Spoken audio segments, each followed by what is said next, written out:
Piles অথবা haemorrhoid এই প্রবলেমে অনেকেরই ভুগতে দেখা যায়। আসলে পাইলস অথবা হেমোরয়েড এটি আসলে কি? আপনার মলদ্বারের ভেতরে অথবা বাইরের শিরা ফুলে গিয়ে এটি আসলে হয়ে থাকে। এটি কি কারণে আসলে হয়? আপনার নর্মালি কোষ্ঠকাঠিন্য থেকে এটি হতে পারে, মানে আপনি যদি অতিরিক্ত মাংস খেয়ে থাকেন, খাবার দাবারে ফাইবার কম খেয়ে থাকেন, তাহলে আপনি এই প্রবলেমটিতে ভুগতে পারেন।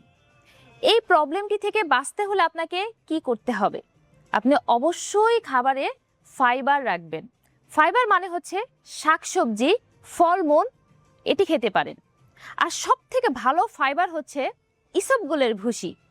তাছাড়াও আপনি অনেক বেশি পানি পান করবেন প্রতিদিন, যেমন 2 থেকে 3 লিটার মিনিমাম।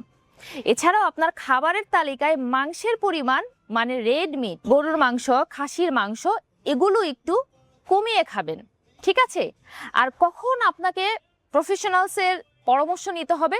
যদি আপনি দেখেন আপনার মলদ্বার দিয়ে রক্ত বেরোচ্ছে অথবা সেই গুটিটি অনেক বেশি বড় হয়ে গিয়েছে, টয়লেট করতে খুব বেশি প্রবলেম হচ্ছে, সেক্ষেত্রে আপনাকে অবশ্যই আপনার ডক্টর অথবা ফার্মাসিস্টের পরামর্শ নিতে হবে।